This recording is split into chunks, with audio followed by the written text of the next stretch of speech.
मंत्रमूलंगरर वाक्यं पूजामूलंगरर मूर्ति ध्यानमूलंगरर पादं मुख्यमूलंगुरुं कृपाम् ॐ मध्ये सुधाब्धिमणिमण्डपरत्नवेदी सिंहासनं परिगता परिपीतवर्णां पीताम्बरं भरणमाल्यं विभूषिताङ्गीं देवी भजामि धृतमुद्गरवैरिजिह्वां जिह्वाग्रमादाय करेण देवी वामेन शत्रुं परिपीडयन्तीं गदाविघातेन च दक्षिणेन पीताम्बराढ्यां द्विभुजां नमामि।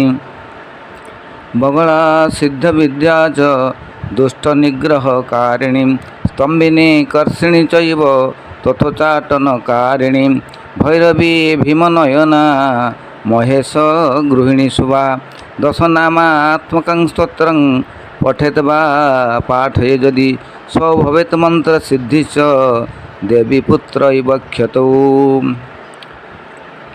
ये माँ बगलांकर ध्यान एवं स्तुति माँ बगलांकर दश नाम जो मानकर जन्म जातकरे मंगल ग्रहंकर अशुभ स्थिति थिब मंगल ग्रह जन्म जातकरे चतुर्थ अष्टम द्वादश स्थान रे थिबे सेमाने मंगल महाग्रहंकर इष्ट देवी होचंती बगला।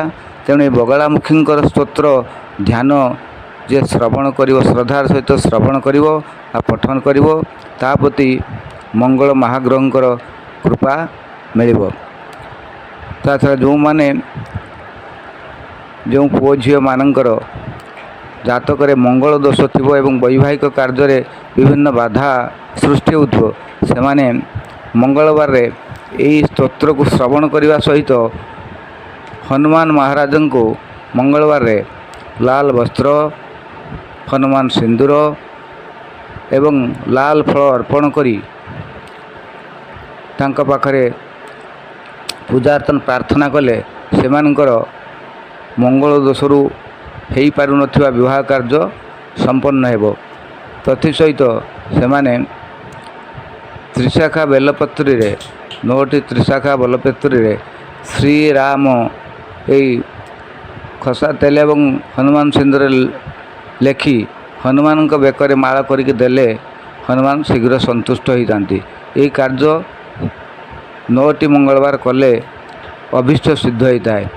हनुमान मंदिर को गले भल हेबो किंबा नचेत जदि हनुमान मंदिर पाखरे न थाए हनुमान फोटो आनिक रखी मंगलवार घीरे दीप दे तेल दीप दे ये कार्य कले सेमानकर अभिष्ट सिद्धि होता है।